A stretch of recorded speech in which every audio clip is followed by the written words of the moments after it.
It's a pleasure to be here with everyone. And thank you for the opportunity to the National Coalition of Promise Zone, who is doing amazing work. So thank you all. I don't want to ramble on, so I want to allow all the time possible for our amazing speakers today. So first, we have the U.S. Department of Education. We have Mr. Elson Nash and S. James Guittard. I will allow them to introduce themselves to talk about their long, illustrious careers. So Mr. Nash, if you could go first, that would be great. And then Mr. Guittard, if you could follow, and then we can go right into the presentation. Thank you. Good morning, everyone. This is Elson Nash, Acting Director of the School Choice and Improvement Program Division at the U.S. Department of Education. I want to thank Andrea and Julius, he's just too smooth, Austin, for inviting us and giving us this opportunity to present with our colleagues from IMLS. I just want to pass this on to S. James Guittard, my colleague, who's going to present on the Full Service Community Schools program. Both the Full Service Community Schools program and the Promised Neighborhoods program are the leading place-based initiatives in the U.S. Department of Education. Both of us have been here for pretty much the duration of both Full Service and Promised Neighborhoods. And so it is our pleasure to present to you. We know many of you that are here in the audience, and we look forward to giving you an update on what's going on. So, James. Thank you, Mr. Elson Nash. If everyone could please confirm, if you could please confirm, Mr. Nash, if you're able to see the PowerPoint slide presentation. Yes, excellent. Once again, on behalf of the United States Department of Education, I bring you greetings as it relates from the Full Service Community School program as well as the Promised Neighborhood program. These are some of our premier place-based initiatives in the U.S. Department of Education that seeks to improve the quality of education of children throughout the country using a variety of creative approaches and strategies. And today we're going to discuss both of these premier programs. So with that in mind, today's agenda will cover both the Full Service Community School program, the use of the COVID-19 funds, specifically for the Full Service Community School program, as well as the Promised Neighborhood FY22 initiative. So these are the various topics of discussion. We're going to discuss the legal authority, the program purpose, the program objective, key award information, eligible applicants, eligible requirements, grant program use of funds. We'll provide the information to help you better understand what a program pipeline service is, the cost share requirements, the absolute priority. We'll discuss the GEPRA measure that's specific for this particular program. We'll discuss planning, and there are two different phases of planning. We'll discuss the selection criteria, application components, how to apply, other important resources, contact information, questions and answers. So you see we have a rather robust schedule for you today of topics that we will be discussing.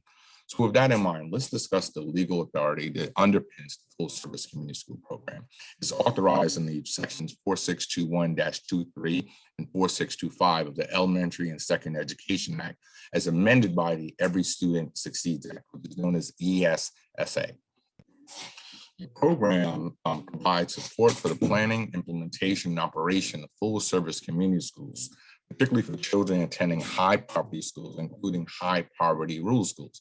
Remember, the underlying premise of full service community schools is a wraparound strategy, which has schools at the center and then wraps around a variety of different resources to be able to help improve the quality education of children in those schools through promoting a variety of different academic, social, and health services. And these are done through partnerships that of the public elementary and secondary schools, the LEAs, and community-based organizations working in tandem together. So what are they doing? They are providing comprehensive academic, social, and health services for students, student family members, and community members. Those are the three constituency groups that we are focused on the most. And those are the particular groups that we're looking to be able to provide key different forms of resources, as well as to assess the various forms of educational outcomes for children based upon being attentive to those particular 3 key constituency groups. Many people would like to know how much money we're talking about here. So the estimated available funds pending right now is $443 million. That's for a single year. When you recognize that our awards for our programs are a length of 5 years, we're talking about this program is about to grow into basically over a $2 billion program that we'll be responsible for. And so this is seen as a very key and pivoted initiative of the administration in its efforts to try to address the various challenges that are occurring inside education. What's the average award for a grantee? We're looking at about $500,000 per year over the course of 5 years. So most grantees will receive approximately $2.5 million over the course of the duration of their grant. The amount of the awards traditionally in the past have ranged from approximately 30 plus grants. We're looking at, in the upcoming year, we're looking at expanding the amount of the number of awardees, as we have now a significant amount of additional resources that we will be administering. So what you can see is that this is seen as one of the key programs to try to figure out how we can improve the quality of education for children. Now, who's eligible for this particular program? Applicants must be part of a consortium. These are the key components that make up that consortium. It must consist of 1 or more local education agencies, school districts, or the Bureau of Indian Education, as well as 1 or more community-based organizations, nonprofit organizations, or other public or private entities. What we're looking for partnerships. Consortiums must comply with the provisions governing group applications in EGGR. So the goal is to be able to have various education stakeholders who have a relationship with inside the community, who understand the various levels of issues on the local level, combined with that of the educational stakeholder of the LEA, working in tandem together to bring about change, because we recognize that it's important that various educational stakeholders combine together the various levels of talents, resources, and knowledge that they possess in order that we can address the various challenging issues that we face in education. Now, when doing a group application, members must designate 1 member of the group to apply for the grant, established as a separate eligible legal entity to apply. So either one of the key groups, the LEA or the community-based organization, could serve as that of the designated organization that will apply for the grant, or they can join together and create a separate legal entity to be able to do so. Keep in mind that the members of the group must enter into an agreement detailing the activities that each member of the group plans to perform and binds each member of the group to every statement and assurance made in the application. Basically, what we're saying is that when you come together, you need to develop some level of MOU that really just lays out what are your roles and responsibilities. So there's a clearly delineated understanding of what are the different expectations that are for each of the different organizations that are coming together to bring about change. The agreement must be included, obviously, inside the application. The applicant for the group in this grantee is legally responsible based upon joining together for the following: the use of all the grant funds, ensuring that the project is carried out by the group in accordance with the federal requirements, and ensuring that indirect cost funds are determined as required in section 75.564. Now, with regards to group applications, each member is legally responsible to carry out all the activities it's supposed to perform and use the funds that it receives under the agreement in accordance with the federal requirements that apply to the grant. Basically, what we're saying is that the purpose for which we award you the money, you have to then make sure that the different levels of activities and services that are being provided are consistent with that of what was approved as a part of the grant itself. Now, There are certain organizations that obviously may be nonprofit organizations, community-based organizations, and they fall inside a nonprofit status. So what we've done is we have listed a variety of different documents that serve as the vehicle to be able to assess whether or not you have a nonprofit status. It could be IRS recognition under sections 501c3 of the Internal Revenue Code, a statement from a state taxing body or a state attorney general certifying nonprofit operating status within the state, a certified copy of the applicant's certificate of incorporation, a similar document that it clearly establishes the nonprofit status of the applicant, or any of the following documents combined together. Basically, what we need to have is we need to have something that clearly demonstrates that you are a nonprofit organization. And what we provided you is a myriad of different ways that you may be able to justify the fact that you are a nonprofit status. Now, let's get to the heart of it, the eligibility requirements. What are the things that when I'm applying for this particular grant, which once again, I would like to point out, we're talking about $500,000 a year per grantee, $2.5 million per individual applicant. We're talking about looking at, if approved, we're talking about over $400 million that we're overseeing here in just a single year, over $2 billion in financial funding. This is a significant investment by the U.S. Department of Education, if approved, for the full service community school program, and places it inside one of the leading programs along with Title I in the U.S. Department of Education, and providing an ability to impact what is occurring on the local level. Now, as a part of the application, you need to provide a description of the needs of the eligible entity. What we're talking about is basically completing a disaggregation of the key variables that exist within inside the local level. What we're expecting for you to do is to do some type of diagnostic of what are the various issues that affect the community for which there's a need for you to actually apply for the grant. A memorandum of understanding among all the partner entities and the eligible entity that will assist in the eligible entity to coordinate and provide pipeline services, and describes the roles of the partner entities will assume. We'll discuss later in more detail what are the specific pipeline services that we have laid out that are pipeline services for which you may be able to provide services within.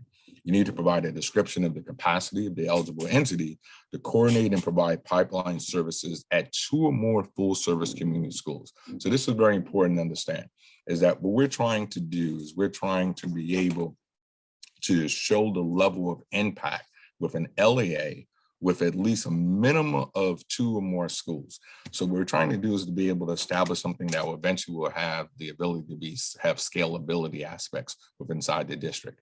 You need to have a comprehensive plan that includes a description of the following: the student, family, and the community that's being served, including key demographical information, a needs assessment that identifies a host of key variables, the academic performance of students, physical related issues, non-academic, health, mental components, as well as other needs of student families and community residents. So look at it as a holistic assessment of the community, that of the students, that of the family members, and then determining what other particular issues that reside inside that particular area for which you would like to be able to have a full service community school operating.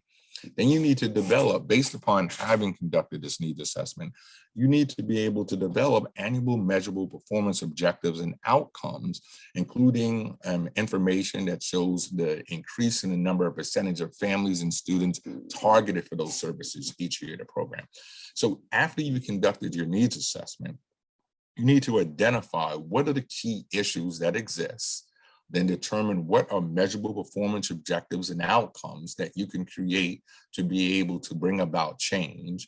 And then you need to then be able to show us, based upon that information, what is your ability to actually to move that target group forward, and how many people would actually be impacted by you providing these services? Then we have the pipeline services themselves, and the pipeline services are including existing and additional pipeline services to be coordinated together to provide by the eligible entity and its partner entities. So what does this really mean? It means that we're not expecting for you to start off from scratch. We're expecting for you to already have certain pipeline services already in place and look at the additional resources that you're receiving from this particular program as a way to be able to further enhance the various forms of work that is already being undertaken. So look at this as an additional bump in the amount of resources to further expand your ability to have a level of impact on the particular students, the student family members, as well as the community as a whole. There needs to be plans to ensure that each full service community school site has a full-time coordinator of the pipeline services at the various schools, including a description of the various funding sources, plans for professional development, for personal management, coordinating or delivering the pipeline service, and the plans for the joint utilization and management of the school facilities. What we're saying here is that there are a variety of different resources that are being brought together in such a way to be about to bring about change. And subsequently, what you need to have is you need to have someone who has the full-time responsibility for coordinating those particular services. So as you know, you have to have a minimum of 2 schools. So that would mean you would have a minimum of 2 coordinators, a coordinator per each school that would then coordinate with the various education stakeholders and would coordinate with the various education programs that will be underneath their jurisdiction and how they work collaboratively together. And the goal is so that they don't operate in silos, but instead that they be joined together inside a comprehensive approach that can bring about change. There needs to be a plan for annual evaluation based upon the attainment of the performance objectives and outcomes.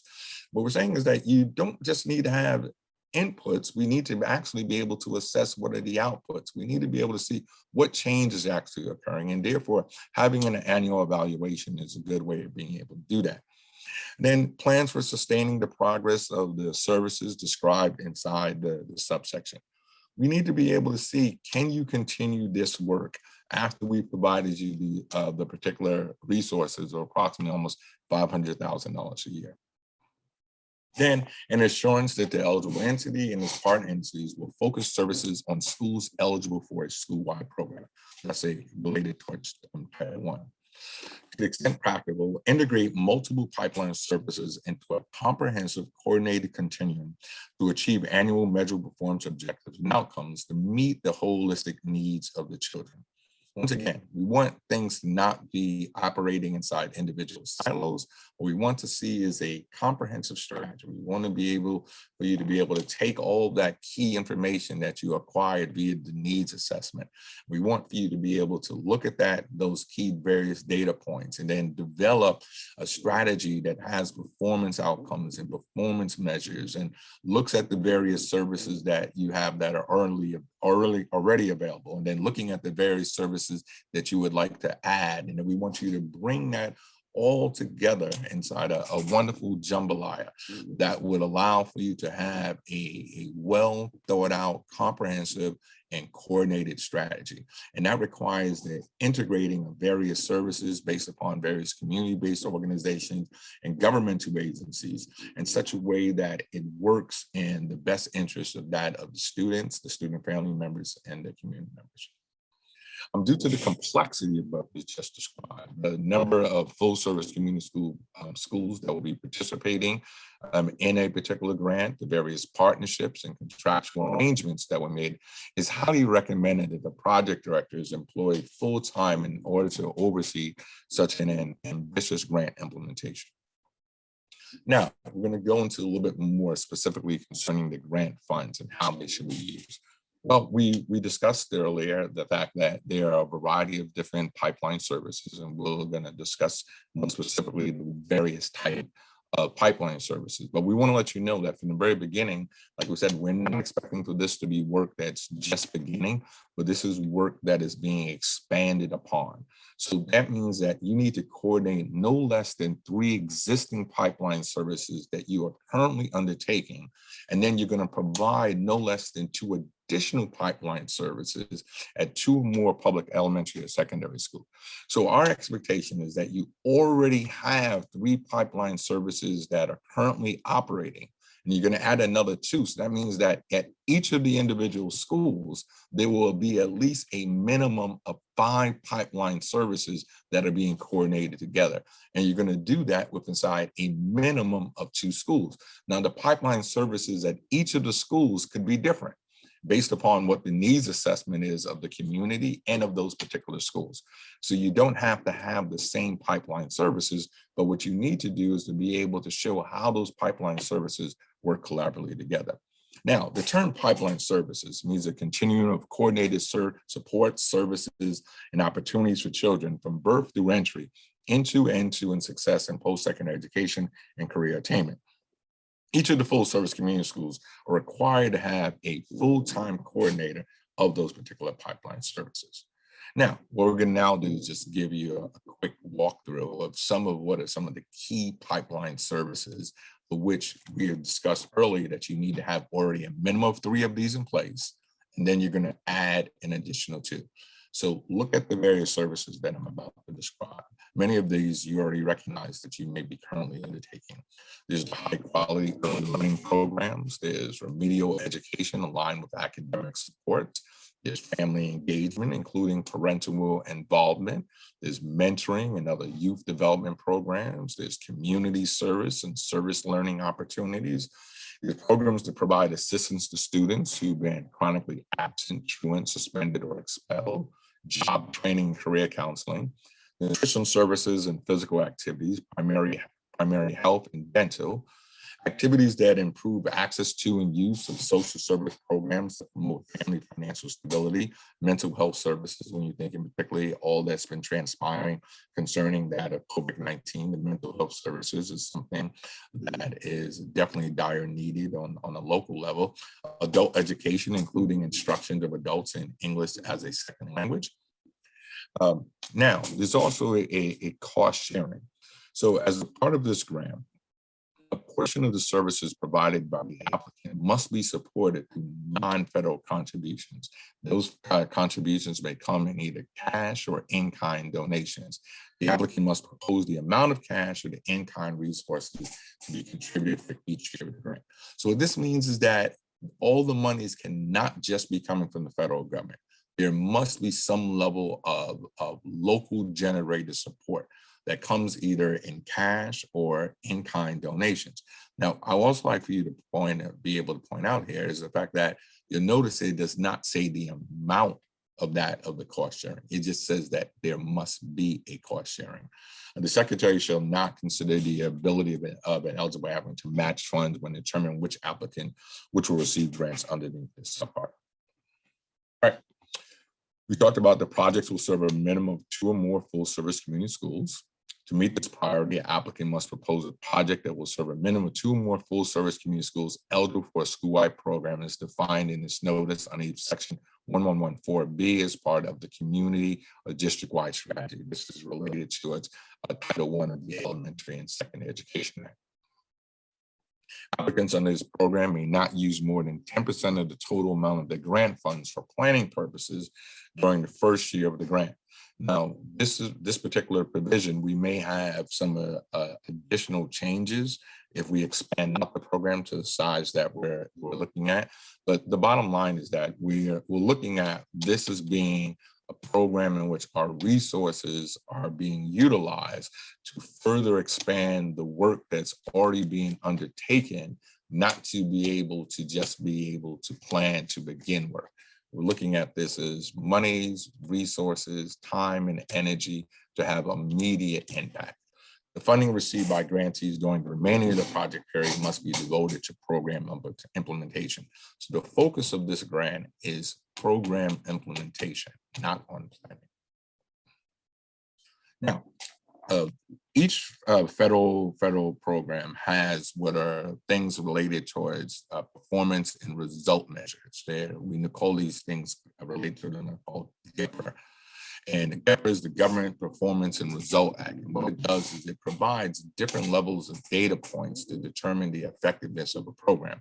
As it relates to the full service community school program, is the percentage of individuals targeted for services who receive services during each year of the project period and increases annually. So what we're looking for here is that based upon the various pipeline services that were discussed, the various levels of activities that may be undertaken, we're looking for you to be able to identify based upon the needs assessment, looking at your various project measures, how many people will be receiving a particular service as you anticipate them to be. And then what we're going to do is we're going to measure that against those who actually receive those services. It's just a very straightforward and direct measure. And then there are a variety of different sub aspects of the measure that we will actually examine. Now, the selection criteria for this particular grant is divided up inside 5 key components. It's the quality of project design, the adequacy of resources, the quality of management planning, the quality of project services, the quality of project evaluation. What you should quickly be able to see is that the design and the services make up 50% of the selection criteria. So the type of design that you have and the type of services that you provide are intricate to the success of this particular grant. Now, we also have to take into consideration the quality of the management plan, the evaluation, and the adequacy of resources. So each one of them has a different amount of points that have been associated to it as a part of the selection criteria. The application has a variety of different key components. They consist of an abstract narrative, which is just a one-page single space document that provides just a brief summary about the particular application itself. The project narrative is the bulk of the entire grant application, a maximum of 150 pages, double space. The budget narrative provides the information on how you would like to be able to spend various resources, whether that's dealing with issues concerning personnel, contractual, there may be travel, supplies, equipment. All of that works in tandem and has to be described inside the budget narrative. There may be a variety of different appendices that you think may be appropriate to be able to share related towards that of the work that's already been undertaken, as well as the work that would like to be proposed. As in everything, key personnel is very important. Who will actually be administering these programs?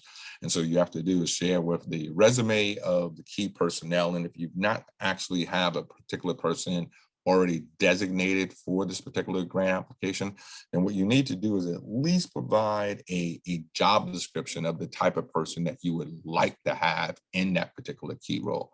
Then the memorandum of understanding. We prefer it to be a maximum no longer than 10 pages long, double space. And what that does is it's the agreement between all the various education stakeholders on how they will be working together to bring about this change. Documentation of match. We said earlier that there's not a specific match amount, but that you have to provide match, and then you have to be able to show the match. Now, and when applying for federal resources, there are a variety of different required forms and assurances that will also be a part of the application process. Now, how to apply? Grants.gov is the porthole for applying for federal grants for the federal government, and particularly for the U.S. Department of Education. So all applications for grants under this program must be submitted electronically using grants.gov. You also have to get what's called a SAM registration. The SAM registration process can take approximately 7 business days, but may take upwards of several weeks. So keep that in mind. Allow sufficient time to obtain and register for your DUNS number as well as your TINS number.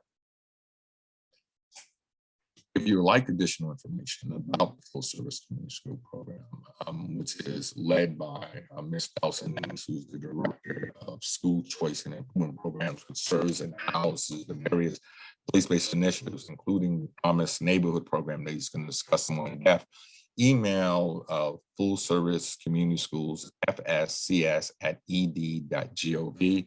Ms. Nelson, Nash, or myself will then access that particular mailbox and then attempt to be able to respond back to your inquiry about whatever issues that you may have concerning this particular federal initiative.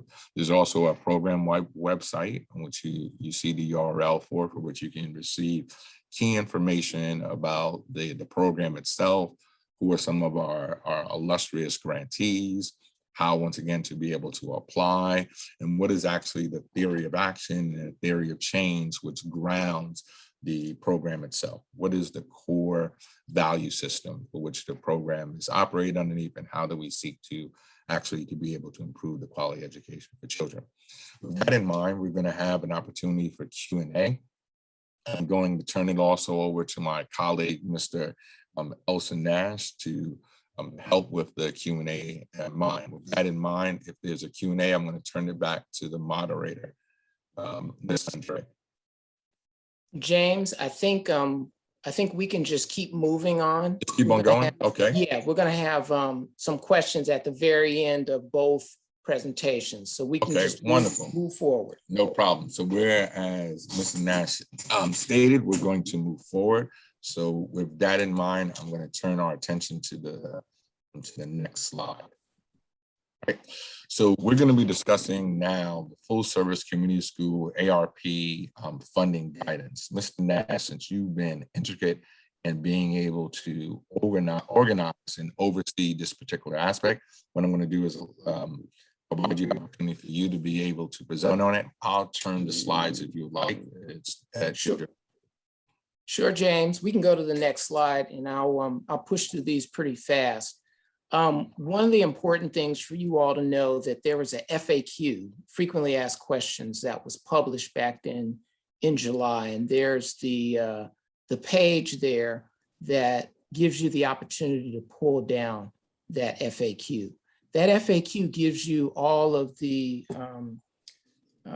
examples and ways in which you can connect to the ARP funding in your state, and gives you the quote unquote provisions on how you can frame it, so that you can share with your state leaders that from a national perspective, funding for full service community schools is an allowable activity. So you can go to the next slide.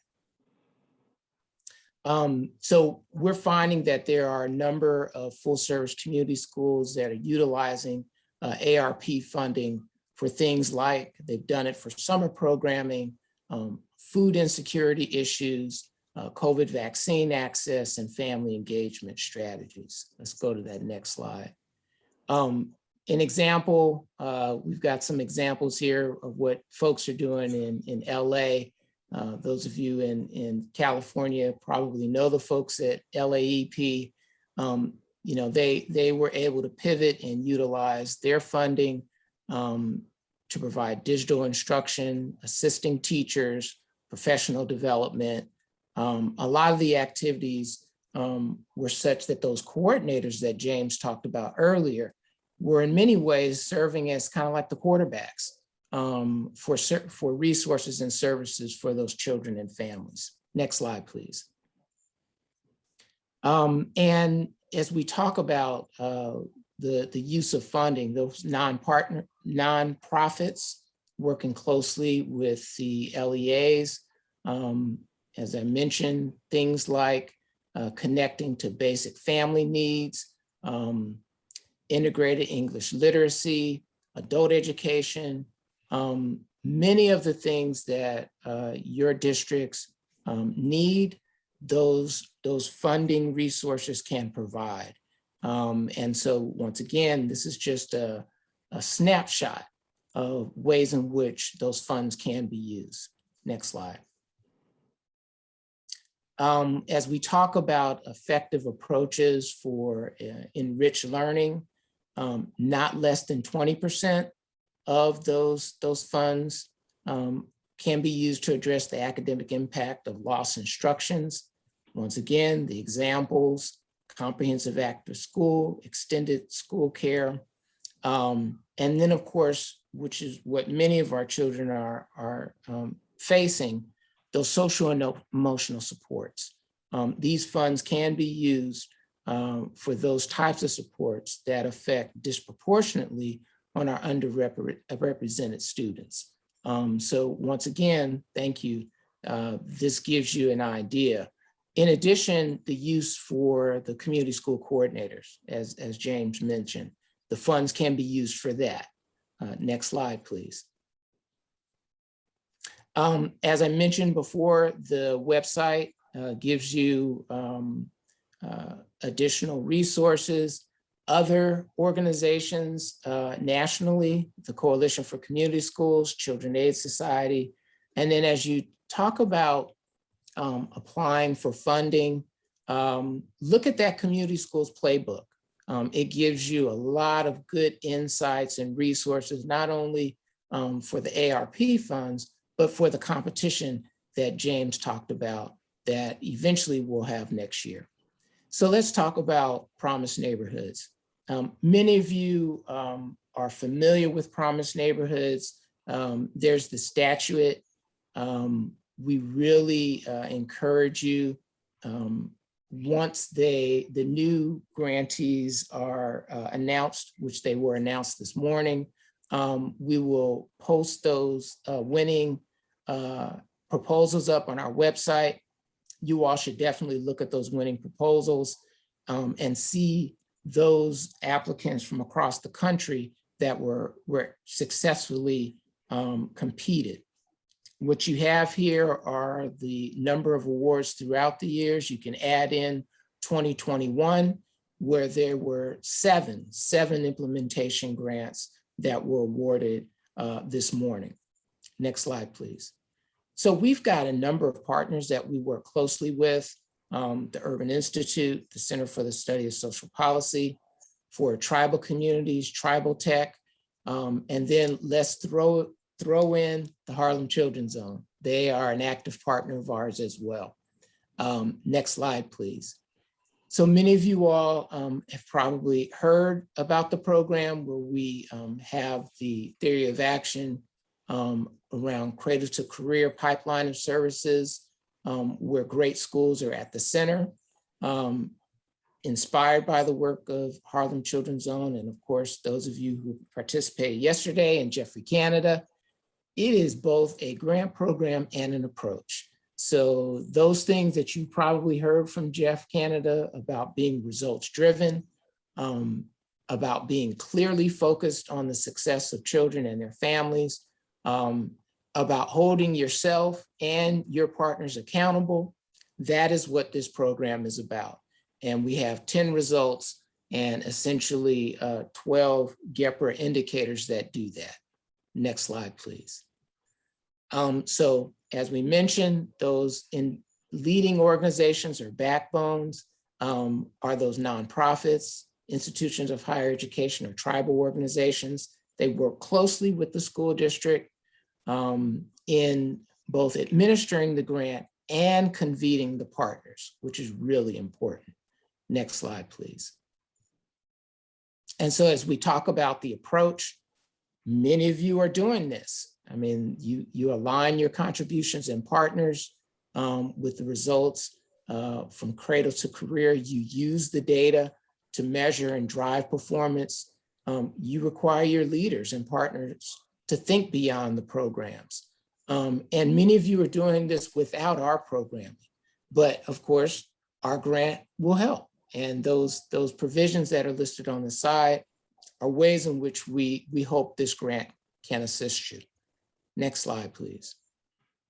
So we have the ways that we look at the developmental process and the strengthening of the various capacities.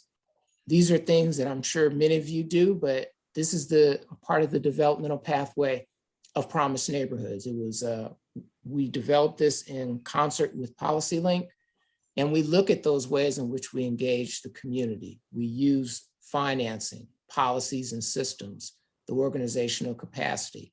We actually have there in California a coalition that's working on obtaining funding at the state level. You know, they've utilized this whole cycle and focused around the policy and systems of influence.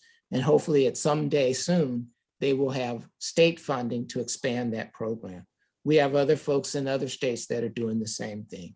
And that developmental pathway looks at 5 stages that ranges from planning all the way through sustaining results. We recognize that the number of years this takes goes well beyond the life cycle of our grant of 5 years. But the hope is that this funding will be catalytic. Next slide, please. And so we have, as I mentioned earlier, they're the individual results of our promised neighborhoods. And then we have the cohort level results that are on our dashboard. What's really neat about the infographics is this is a great way for those of you who may not be promised neighborhood grantees. You can definitely look at the ideas around using infographics to not only share with your partners and individuals in your neighborhoods, but with funders. And we think the infographics are a great way of doing this. Lessons learned over the years, folks have seen that navigating both the grant program and the broader approach are critical. Engaging those partners to understand data. I'm sure Jeff Canada talked about that, so that you are speaking on the same page and you're able to drill down and identify those students that need assistance. You should be willing to rethink your organizational structures and roles. I remember when the Mission Economic Development Agency really thought deeply about their overall purpose and mission, and they restructured it because of promised neighborhoods. And then deepen those relationships with the schools is critically important, schools and the districts. And then, of course, thinking beyond the phased approach, how this program will be sustained beyond the 5 years. Next slide, please. So if you are considering funding, here are some key questions that you need to think about. The aspects of the approach and pipeline would be easiest to develop. What assets might your partners contribute? Think about those challenges and ways in which you use those challenges to enhance your application.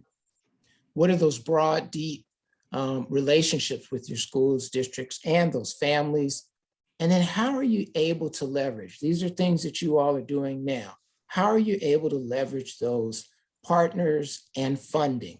Those are critical things for you to think about as you may consider applying for the grant. Next slide. And then how does our approach, how does this promised neighborhood approach align with your organization? How will you ensure the lead agency has that capacity to manage this work? How will you continue to engage those partners and young people? That's a critical piece. We want our young people to be involved. And then how will that partnership leverage itself for buy-in and generate value added for your communities? So final thoughts, as I mentioned before, this is way more than a 5-year process and journey. Grantees have access to technical assistance, the leadership and national network through Promised Neighborhoods. We believe this is an incredible opportunity. And then last but not least, if you look on that video, that YouTube video, about 4.5 minutes long, it gives you a nice snapshot on what some of our Promised Neighborhoods have been able to do as a result of COVID, using it as an opportunity to drive results and assist their communities. And here's some resources.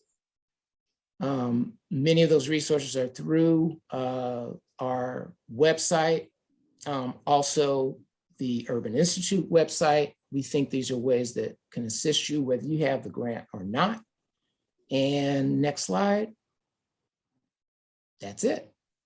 And so we are going to now pivot to Ms. Andrea, who will pass it on to our wonderful partners at IMLS. Thank you so much.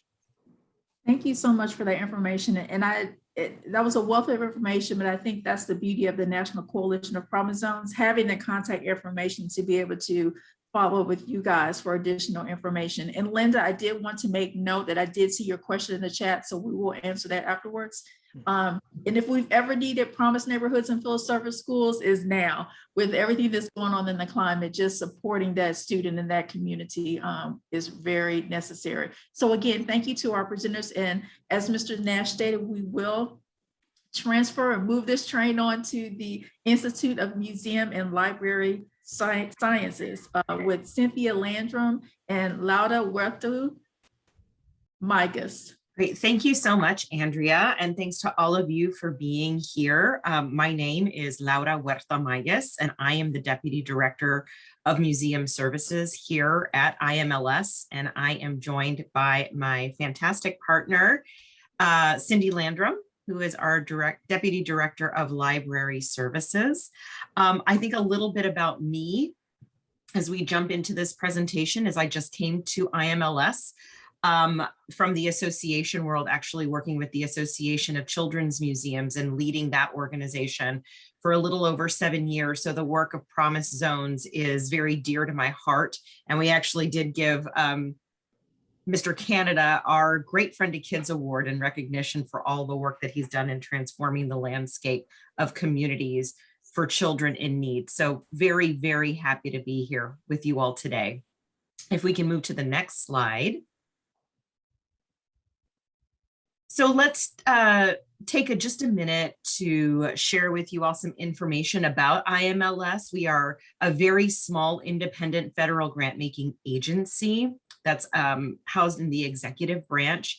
And we are the primary support of federal support for the nation's libraries and museums. And so we like to think of our agency as the most important little agency that not many people know about. So we're glad to share this information with you all today. And at IMLS, what we really work to do is ensure that all Americans have access to museum, library, and information services. And we fulfill this mission by making grants, convening groups, conducting research, and publishing reports in order to build the capacity of museums and libraries to serve the public. Next slide. And so again, our primary constituency at IMLS is supporting libraries and museums through grant making, research, and policy development. But most importantly, we really organize our activities around 3 major themes: promoting lifelong learning, which I think we're going to talk about some great opportunities for this group during our presentation, building the capacity of museums and libraries, and again, increasing public access. Next slide.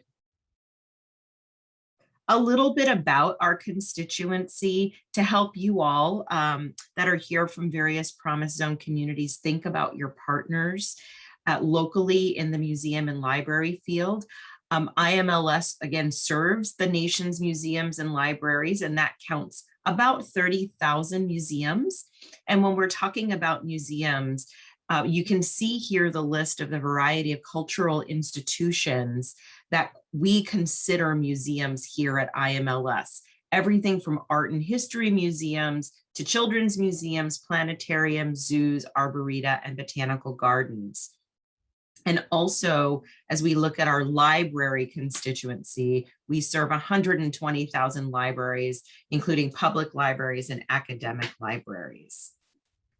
And we really function as a grant maker, again, in 2 offices. Yeah, thank you.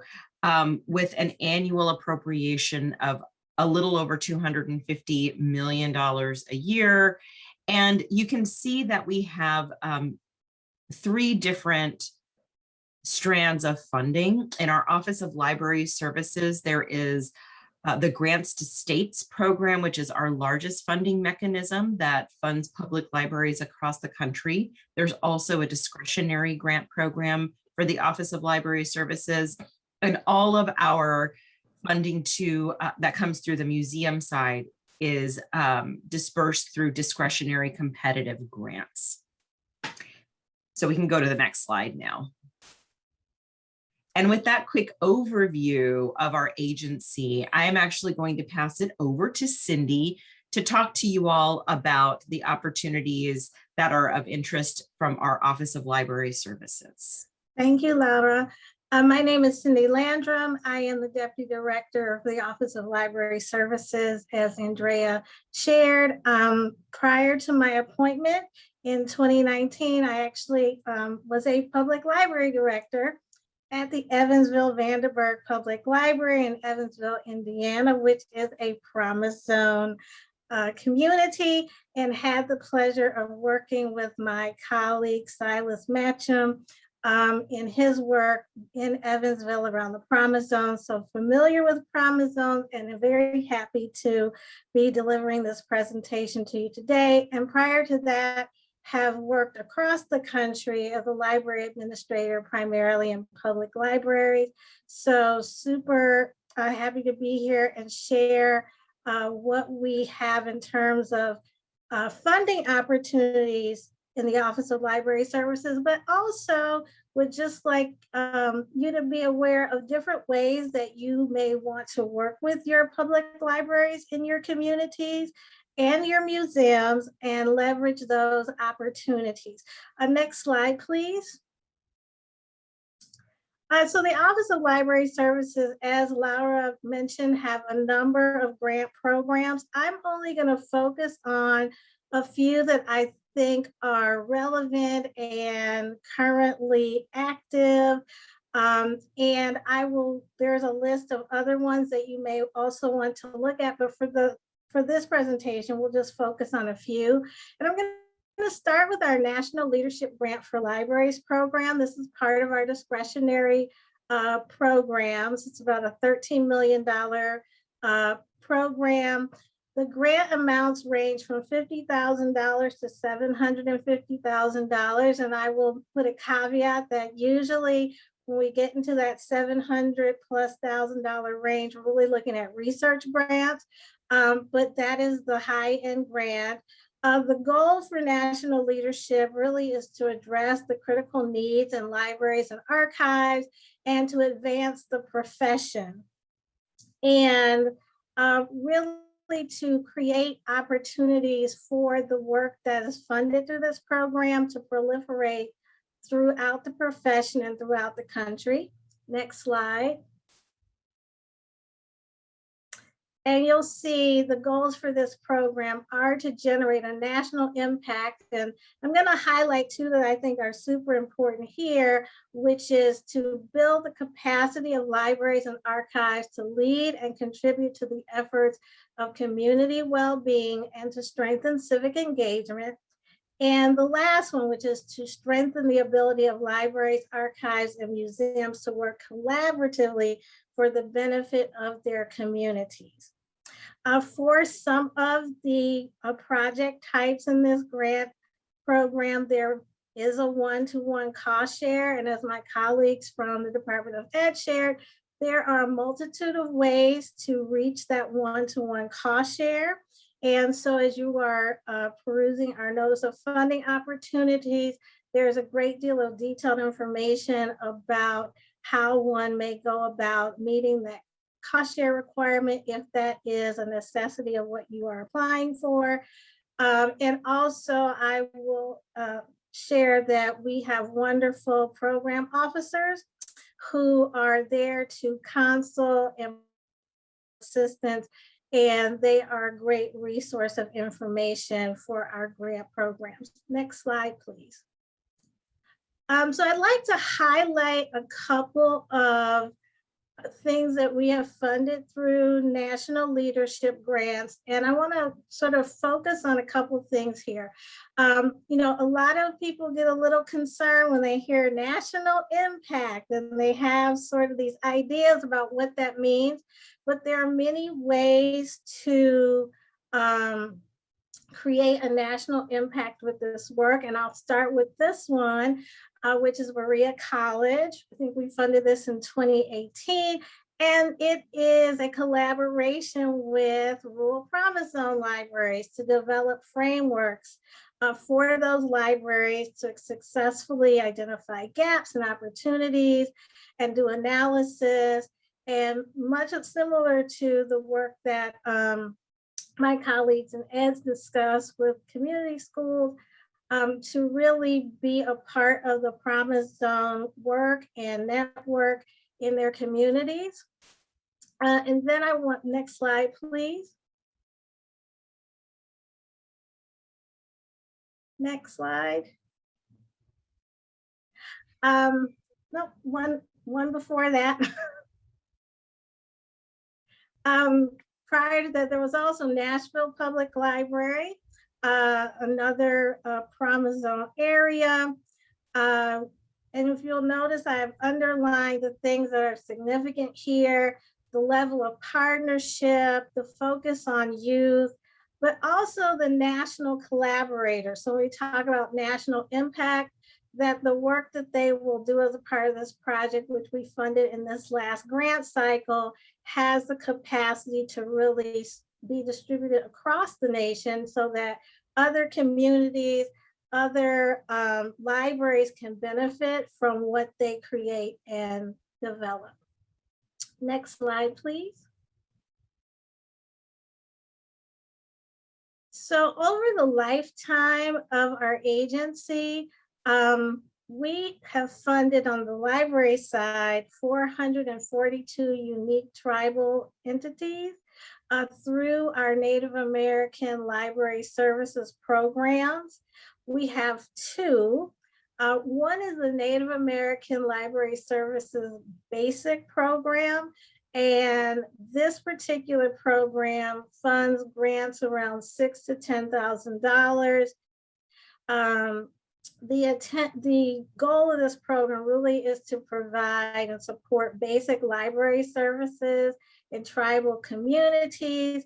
And so it really supports things like making sure that there's access to internet, that there are collection support, even funding part-time staff. So providing the basic things that would qualify a entity as providing library services. That is what this particular opportunity does.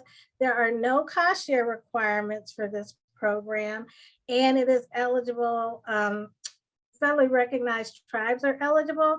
I will say on average, we probably have about 170 to 175 applicants.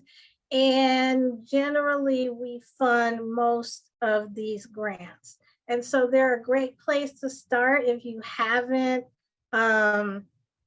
received any federal funding. And again, we have a wonderful program officer who is there to help you through this process. Next slide, please. And so you can see the Coyote Valley Band of Pomo Indians received our basic grant. And in their work, they're going to focus on literacy rates and academic achievement. And the librarian is going to serve as provide additional assistance to students. And essentially, they're going to provide some basic services as well as purchasing materials and things that the students will need to be successful. Next slide, please. This is a little bit different. I know that we're talking about education, and as we're thinking about libraries, literacy comes in many forms and fashions, as we know.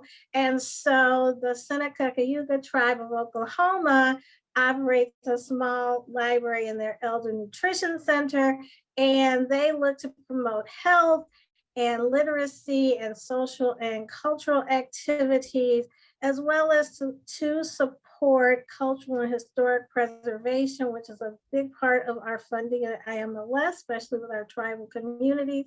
And so expanding collections and all of those things, but just wanting to sort of highlight the other ways that one might partner and sort of expanding our idea of literacy and education and the ways that libraries are and museums are engaging in that work as well.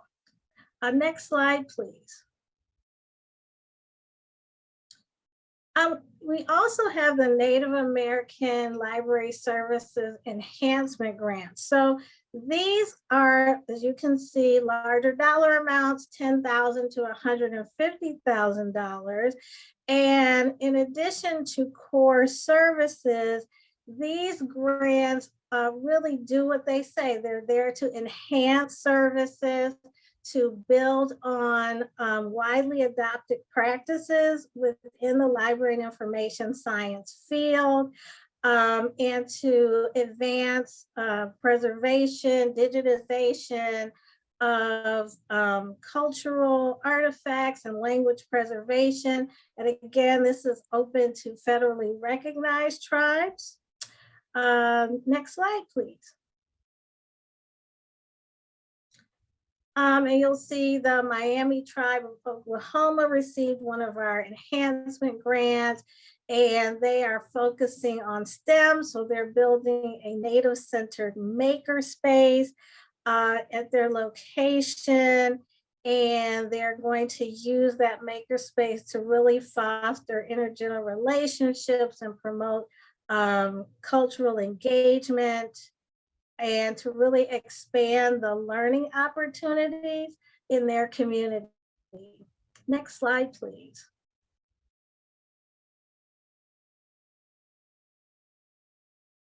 Next slide.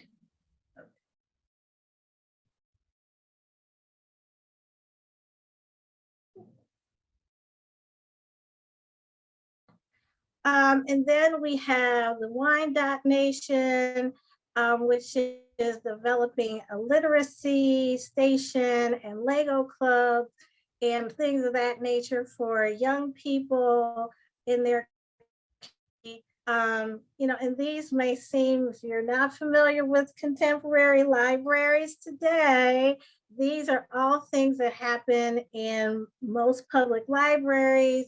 The level to improve engagement, to engage, family learning, and really get everyone involved and engaged in education and make it a family affair.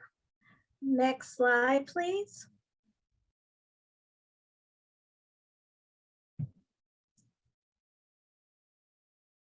And the final program I want to focus on is our Grants to States program. As Laura mentioned, it is our largest program. It's the largest source of federal funding for the nation's libraries and in support of library services.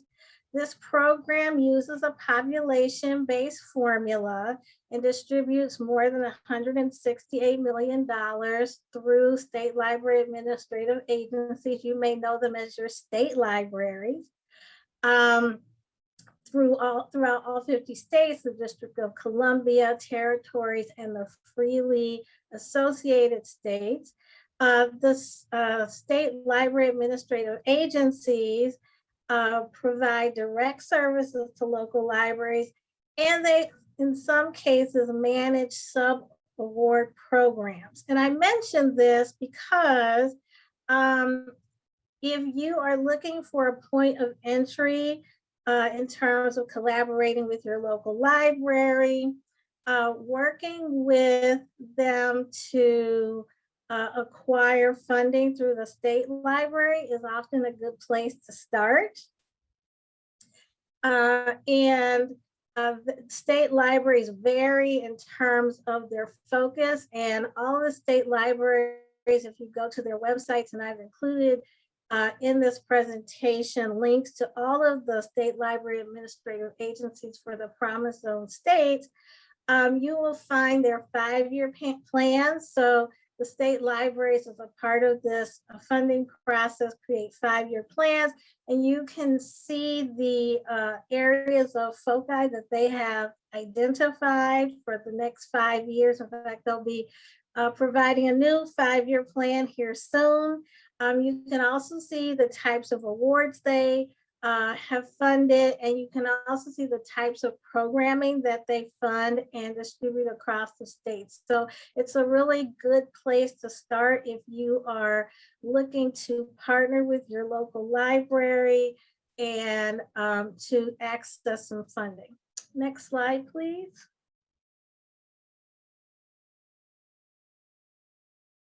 And so I believe you'll get these slides. And so there are links to all of the state library administrative agencies, and you'll be able to get information about what is funded and programming for each of those state libraries. Next slide, please. And we have some additional programs. The Laura Bush 21st Century Librarian Program tends to focus more on professional development and the internal capacity building of the profession. Native Hawaiian Library Services, a smaller program that is adjacent to our Native American and Library Services program, tends to only funds organizations that support Native Hawaiians. We have in process right now the American Rescue Plan grant program in response to the pandemic. We had 2 notice of funding opportunities for CARES Act, and you can find the programs that were funded on our website, one for museums and libraries collaboratively, and one for Native American, Native Hawaiian Museum and Library Services. We had a program, Accelerating Promising Practices in Small Libraries, and we are evaluating that program to iterate it. And then the Community Catalyst Initiative, which we supported for a number of years, focused on museums and libraries functioning in the role of community development catalysts. And so while we may not be funding all of these programs currently, or they might not all apply immediately, I do encourage you to take a look at these programs, take a look at what we funded, because there are some really interesting ideas around collaboration and partnership that you may want to look at and consider when you're thinking about working with your local museum or library. Next slide, please. And with that, I will hand back off to my colleague, Laura. Thanks, Cindy.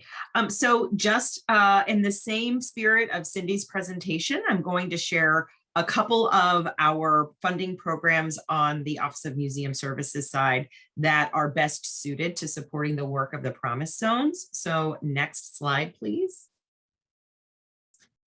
I want to start with our Museums for America program, which is the largest funding program on the museum side and awards around $28 million worth of awards annually.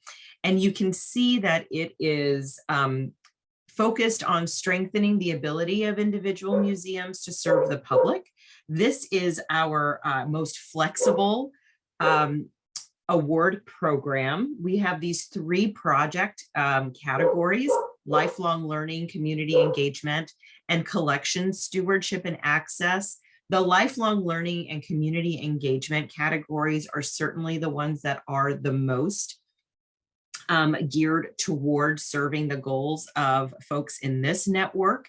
And our Museums for America proposals are actually really focused on community partnerships between museums and other organizations, particularly schools in their communities. You can see that the funding level is between $5,000 to $250,000. I'd say the median is at about $150,000 for a 2 to 3 year program. There is also cost share required here. And all of our deadlines for these programs that I'm sharing with you from our office are coming up on November 15th. We have a unified deadline date. So that's coming up. And if you're in conversations with your local museums, it's great to point your partnership towards these programs. And I'm going to give you some examples of what's been funded by Museums for America in just a moment. The next slide, please, is a special initiative of our Museums for America program called Museums Empowered that has been focused on providing professional development and internal capacity building opportunities for museums.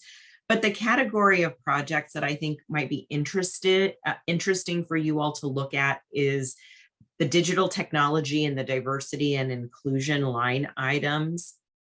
For digital technology, as we think about how we can provide the best experiences to our school-aged children in this time of restricted movement and resources, looking at how we build digital connections to provide them connections to content like field trips or other types of enrichment programming would be appropriate here, as well as opportunities to bring in your local museums from an equity and inclusion standpoint to your larger efforts would be something to consider as potential partnerships under the Museums Empowered program. You can see that the funding level is the same as the larger Museums for America program. And let's see, let's move on to the next slide. The third program that I want to highlight for you all today is our Native American, Native Hawaiian Museum Services program, which is similar to the program on the library side of things in our agency, focused on enhancing museum services to sustain heritage, culture, and knowledge among tribal organizations and those organizations serving Native Hawaiians. Now, these are 1 to 2 year programs, and the funding level is from $5,000 to $100,000.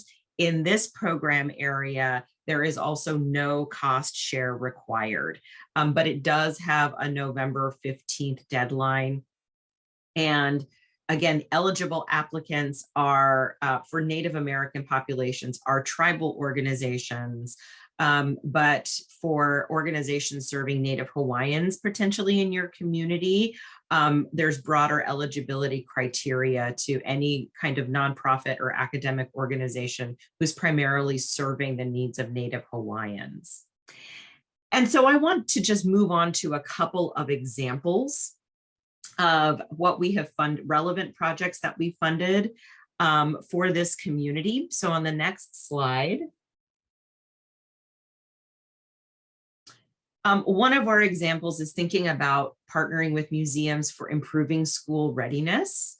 And this project, this partnership that we funded between the Minnesota Children's Museum, the St. Paul Library System, and the St. Paul Promise neighborhood, as well as the Hennepin County Library System and the Northside Achievement Zone, really focused on developing outreach to parents who could use the support to ready their children for entrance into kindergarten. And so this project was actually funded quite a while ago in 2012, when mobile access, apps for parents was a new thing, but we were innovating that, and this network helped to innovate much of that text-based outreach to children and families in your community. So that's the kind of project that we can fund through our programs.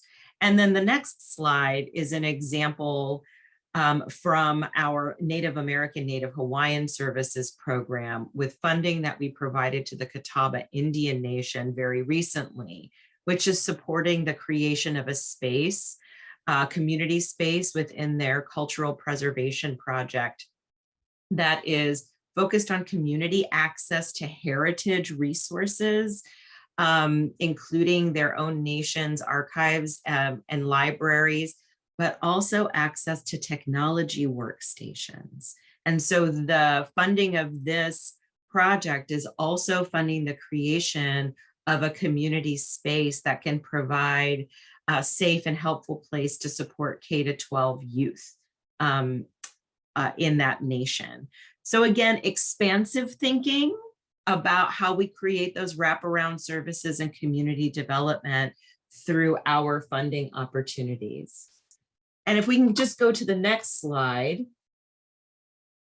You have my contact information as well as Cindy's. And as Cindy mentioned, we have a whole crew of incredible program officers that are happy to provide one-on-one counseling around the best fit for our funding programs, as well as technical assistance and preparation of proposals.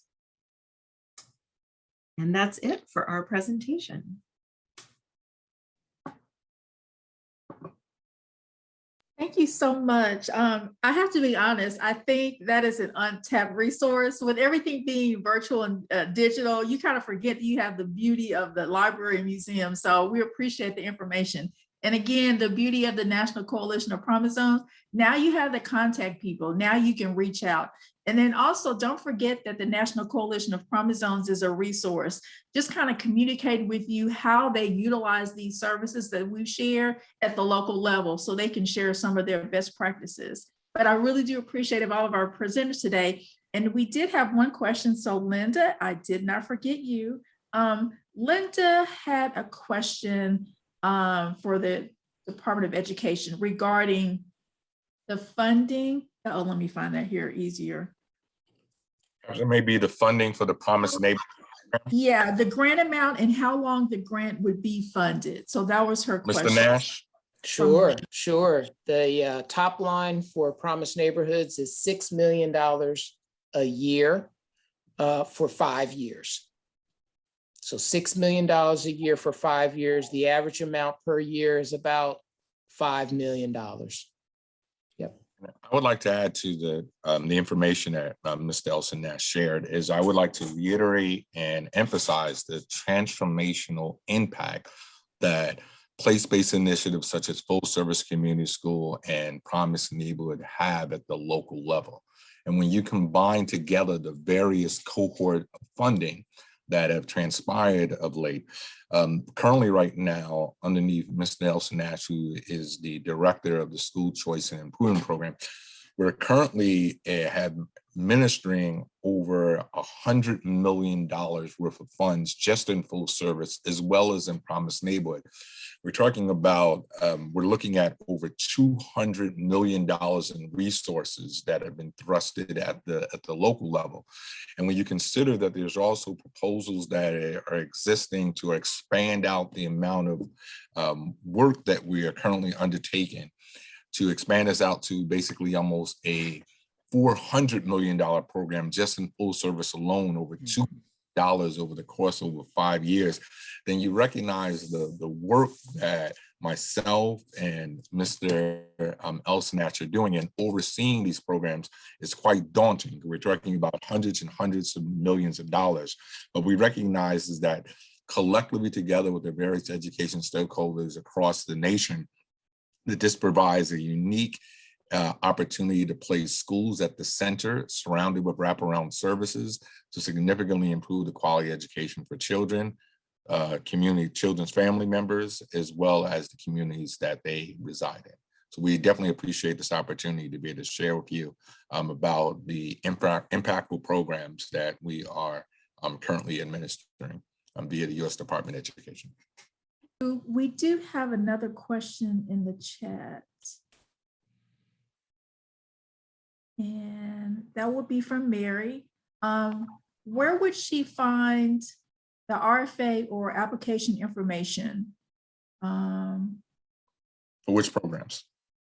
Am I correct in understanding this is similar to the previous Promise Neighborhood designation applications, but focusing more on the education and youth development rather than housing? So that not necessarily. So the place that one could obtain the information is definitely through grants.gov. If they sign up through grants.gov for the alerts, they will receive a notification around the time. Typically, we like to, let's see, last year we had our grant competition open in January. It really depends on Congress. Not only when we'll have our grant competition, but the amount. As you all know, there's some challenges that are going on right now with Congress, but hopefully Congress will get things resolved fairly soon. so that we can move forward with our grant competitions. As noted in a previous public budget document, one of the things that we will be focused on for both Promise Neighborhoods and full service community schools in terms of competitive preference priority, and this is public knowledge, is the Community Violence Initiative. And so each secretary has priorities that they would like within their agenda. Our current secretary has a policy agenda toward equity. And so we definitely will have a focus on equity. But because of the current violent situation in many of our cities, we will also have a competitive preference priority around community violence intervention. Okay, great. Thank you. We do have another question from Bernice. For the two of you gentlemen again, earlier you referenced assessing the community in terms of several criteria. Please clarify what is meant by non-academic needs. Sure. And James can definitely expand on this. I mean, James covered some of the health needs, some of the social emotional support needs of our young people. And so when we talk about those wraparound, quote unquote, wraparound supports or integrated support services, those are the types of services that both Promise Neighborhoods and full service community schools provides for the children and their families. A classic example of that can, for example, be the fact that there are children who may have issues with vision and being able to see, and subsequently do not have the financial resources to purchase classes, or even to have had the determine the fact that there was a challenge with their vision.